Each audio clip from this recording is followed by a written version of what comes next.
शान, मराठी माझा अभिमान. जोरात म्हणायचंय, मराठी माझी शान, मराठी माझी शान.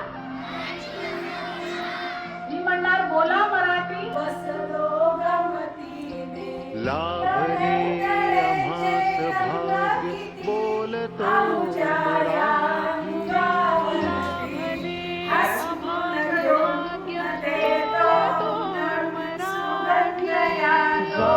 झालं खरेच धन्य ऐकतो मराठी.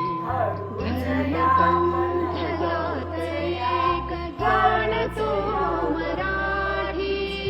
धर्मपंथ जात एक जाणतो मराठी. एवढ्या जगा